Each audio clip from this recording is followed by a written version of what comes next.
Hey there, when Samsung released the Galaxy Buds 3 Pro in 2024, it got some grief for moving to an AirPods-like stem design that was hard for some Galaxy Buds fans to stomach. If you were hoping it would return to a stemless design for its new flagship Galaxy Buds 4 Pro, sorry, that didn't happen. But the good news is the new buds look snazzier, have upgraded sound, and slightly improved performance all around. In fact, the audio you're hearing right now is coming straight from the Buds microphones. But let's dig into all the changes and talk about whether it's worth upgrading from the Galaxy Buds 3 Pro. All right, so the one thing that hasn't changed is the price. Available in black, white, and a new pink gold color. The Galaxy Buds 4 Pro lists for $250, while the new Galaxy Buds 4, which feature an open design, cost $180. I haven't tried the Buds 4 yet, but they have the same design as the Pro model, but leave off the silicone ear tips and don't sound as good or have nearly as good noise canceling, though their performance has supposedly been improved as well. Samsung is again referring to its stems as blades, and thanks to them being clad in metal, they do look more blade-like now. Unlike the Buds 3 Pro, there's no lighting element, which I don't think too many people will miss. While the ear tips appear to be the same, Samsung says it's updated the shape of the buds with computational design to improve their fit. I did notice that they fit my ears slightly more comfortably and securely than the Buds 3 Pro, which fit my ears well. I also thought the Buds' new clean, sleek, metallic look gives them a more premium vibe than their predecessor. Like the Buds 3 Pro, they have an IP57 rating, which means they're dust resistant and can be submerged in 3 feet of water for 30 minutes, though they're not considered totally waterproof. The Buds 4 Pro's charging case is no longer rectangular, but square shaped and more akin to the earlier Galaxy Buds cases, though it isn't quite as small. I found it slightly harder to open than the Galaxy Buds 3 Pro's case, mainly because I sometimes blindly tried to open it from the wrong side. The case does support wireless charging, and both the case and Buds have essentially the same battery life as the Buds 3 Pro, up to 6 hours with noise canceling on at moderate volume levels, and an extra 20 hours in the case. That falls short of the AirPods Pro 3's 8 hours of battery life on a single charge, which is a bit disappointing, especially when you consider that once upon a time, the Galaxy Buds Plus offered 11 hours of battery life. Like the Buds 3 Pro, the Buds 4 Pro have pinch controls with swipe controls for volume, and they do work well.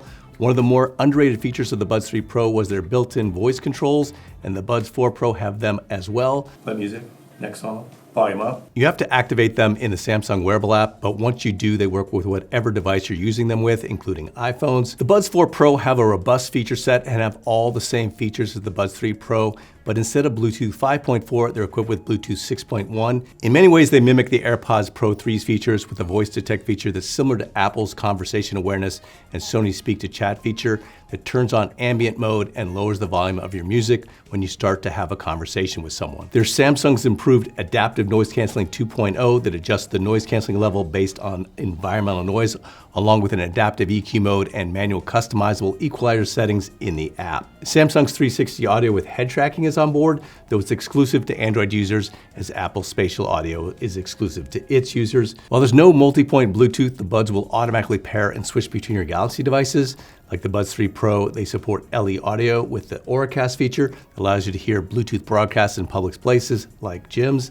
And the Buds have live translation on compatible Galaxy devices via the Interpreter app. The changes to the sound and noise canceling aren't huge, but they are noticeable, particularly when it comes to the sound quality.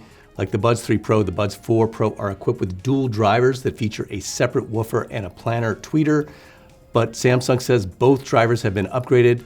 I like the sound of the Buds 3 Pro and may even like the sound of the single driver Galaxy Buds 3 FE even a tad more.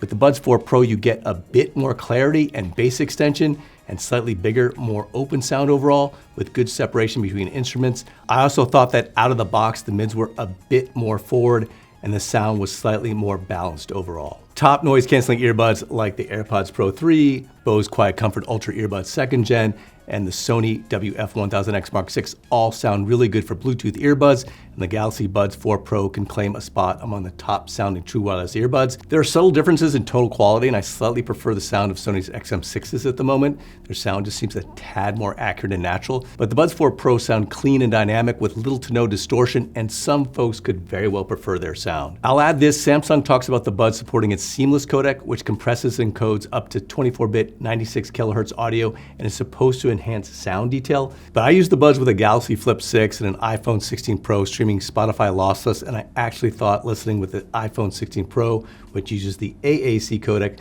sometimes sounded a touch better to my ears. As for the noise canceling, Samsung says it's made some improvements as the buds are more adept at muffling noise by 3 decibels. I felt the buds offered strong noise canceling performance overall with improved adaptive noise canceling, but they seemed a small step behind Apple's, Bose's, and Sony's noise canceling. The transparency mode, or ambient mode as Samsung calls it, seemed very natural to my ears with no audible hiss. It's among the best out there, right there with Apple's. And once again, I was mostly impressed with the voice calling performance, particularly the noise reduction during calls, and appreciate that there's a side tone feature that allows you to hear your voice in the buds. I made some calls in harsh conditions in New York with wind swirling and rain falling, and callers said they couldn't really hear any background sound, though they said my voice warbled a little, especially if I didn't speak up a bit. Have a listen to a test call.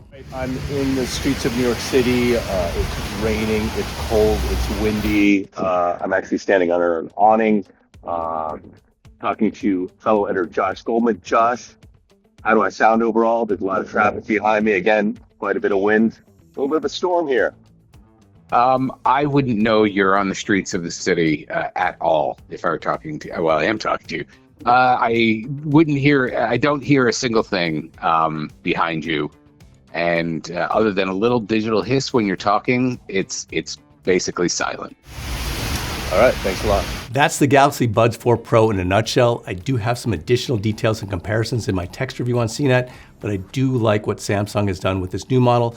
Not only do the buds look more distinguished and fit slightly better, but they do indeed offer some performance upgrades. Those upgrades aren't huge, and if you own the Buds 3 Pro, it's probably not worth upgrading to the Buds 4 Pro unless you're really smitten with their new look. But they're easy to recommend to both Samsung and Android users, especially if you can get a deal on them when purchasing a new Galaxy phone or trading in some old buds when Samsung is running one of its trade-in offers. But let me know what you think in the comment section. Do you guys like the new design? And if you already own the Buds 3 Pro, are you happy with them or would you consider upgrading to these? I'm David Carnoy for CNET. Thanks for watching.